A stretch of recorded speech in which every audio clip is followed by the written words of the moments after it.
আসসালামু আলাইকুম। এটিএন বাংলার সংবাদে সবাইকে স্বাগত জানাচ্ছি। আমি শারমিন সালাম। আগের মতো এবার কোনো পাতানো নির্বাচন হবে না বলে জানিয়েছেন প্রধান নির্বাচন কমিশনার এএমএম নাসির উদ্দিন। সকালে আগারগাঁও ইসি সচিবালয় প্রাঙ্গণে মনোনয়ন বাতিল ও গ্রহণের বিরুদ্ধে আপিল আবেদনের বুথ পরিদর্শন শেষে এসব কথা বলেন তিনি। সিএসি জানান, যারা আবেদন করছেন আইনি ভিত্তিতে তার সমাধান করা হবে। নির্বাচন কমিশন ইনসাফে বিশ্বাসী উল্লেখ করে তিনি বলেন, সবাই ন্যায় বিচার পাবেন। এদিকে সকাল থেকেই দেশের বিভিন্ন প্রান্ত থেকে আপিল করতে ইসিতে আসছেন আবেদনকারীরা, যার কার্যক্রম কাল শেষ হবে। পরে 10 থেকে 18 জানুয়ারি পর্যন্ত চলবে আপিল শুনানি। এর আগে গত 3 দিনে 295টি আপিল আবেদন জমা পড়েছে।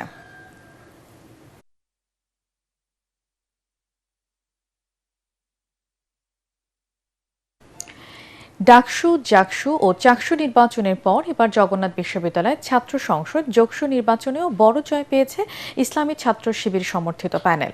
ভিপি, জিএস এবং এজিএস পদ সহ অদম্য জবিয়ান ঐক্য প্যানেল 21টি পদের মধ্যে 16টিতেই বিজয়ী হয়েছে। অপরদিকে ছাত্রদল ও ছাত্র অধিকার পরিষদ সমর্থিত ঐক্যবদ্ধ নির্ভীক জবিয়ান প্যানেল জিতেছে 5টি পদে। ভোট গ্রহণের 32 ঘণ্টা পর বুধবার দিবাগত রাত 1টায় প্রধান নির্বাচন কমিশনার অধ্যাপক মোস্তফা হাসান আনুষ্ঠানিকভাবে এই ফলাফল ঘোষণা করেন।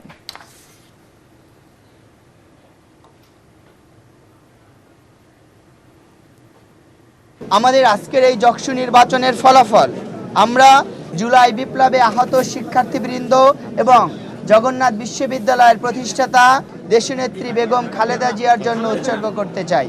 আমরা বিজয় হয়েছি, তার মানে আমরা ভুলের ঊর্ধ্বে নয়।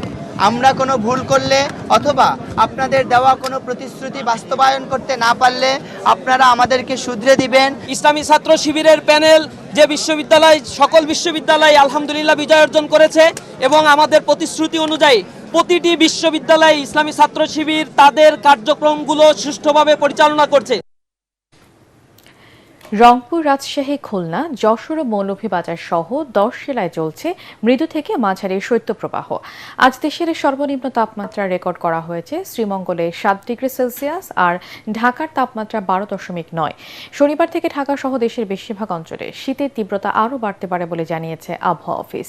আগামী কয়েকদিন তাপমাত্রা আরও কমে শীতের দাপট বাড়বে বলে আবহাওয়ার পূর্বাভাসে জানানো হয়েছে।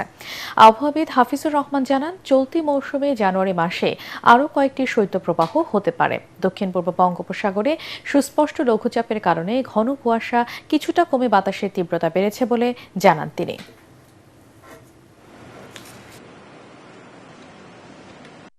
5 তারিখ সন্ধ্যার সময় দক্ষিণ পূর্ব বঙ্গোপসাগর এবং তৎসংলগ্ন এলাকায় একটা লঘুচাপ তৈরি হয়েছে।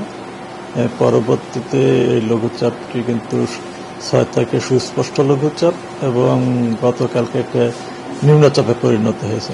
এটা দক্ষিণ পূর্ব বঙ্গোপসাগর তৎসংলগ্ন এলাকায়। এটা আজকে সকাল 6টায় এটা আরও ঘনীভূত হয়ে গভীর নিম্নচাপে পরিণত হয়ে বর্তমানে দক্ষিণ পশ্চিম বঙ্গোপসাগর এবং তৎসংলগ্ন এলাকায় অবস্থান করছে। এটি আরও পশ্চিম দিকে অগ্রসর হয়ে শ্রীলঙ্কা উপকূল অতিক্রম করার সম্ভাবনা রয়েছে।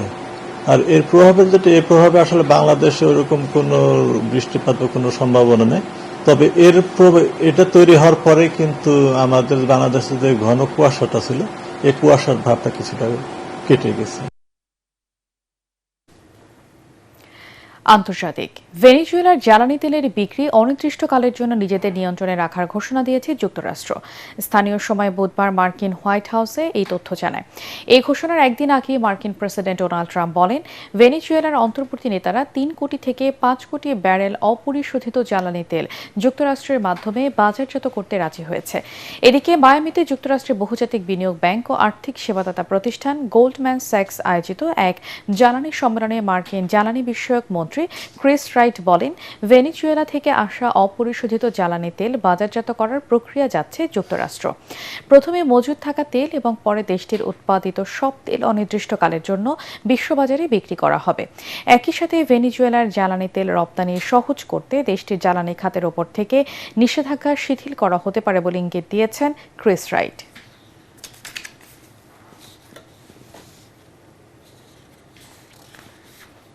পরবর্তী সংবাদ দেখার আমন্ত্রণ জানিয়ে এখনকার মতো শেষ করছি। এটিএন বাংলার সংবাদ ইউটিউবে দেখতে ব্রাউজ করুন youtube/ATN Bangla News।